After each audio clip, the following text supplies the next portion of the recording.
not going to speak out against what he's doing in Hong Kong, what he's doing with the Uyghurs in western mountains of China, and Taiwan trying to end the one China policy by making it forceful. I said, and by the he said he gets it.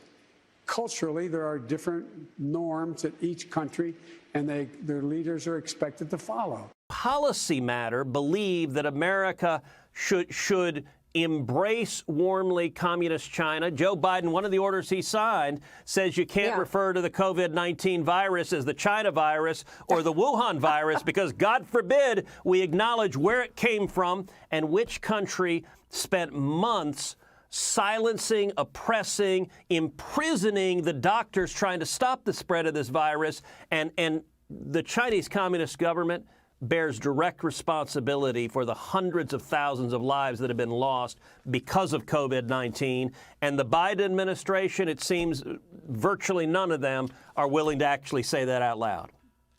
Just that. Listen to Mike Pompeo last night here. I've called it the Wuhan virus almost since its inception. It began in Wuhan. It is, in fact, a virus that came from that place.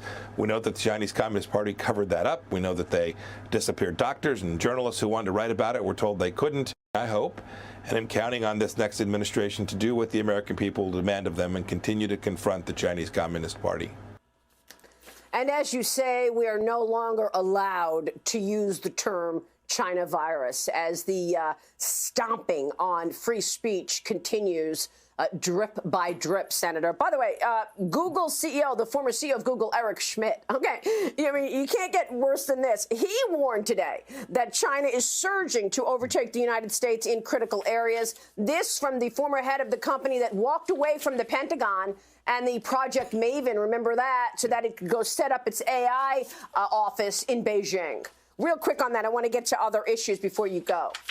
Well, look, China poses the single greatest geopolitical threat to the United States over the next century, and we need serious, clear-eyed, focused policymakers. Today, when I was questioning Biden's nominee to be UN ambassador, I asked her a simple question, whether China had committed a genocide, as the U.S. State Department determined, targeted at the Uyghurs, 1 million people in concentration camps. She refused even to answer that straightforward question. And I don't know where the decision has been made, if it's Joe Biden directly or simply everyone who surrounds him, but there is now a growing pattern of refusing to confront and apologizing for the oppression, the malign activities, and the anti-American influence of the Chinese Communist Party. The central principle of Xi Jinping is that there must be a united, tightly controlled China. And he uses his rationale for the things he does based on that. And so the idea, I'm not going to speak out against what he's doing in Hong Kong, what he's doing with the Uyghurs in western mountains of China, and Taiwan trying to end the one China policy by making it forceful. I said, and by the he said he gets it. Culturally, there are different norms at each country, and their leaders are expected to follow.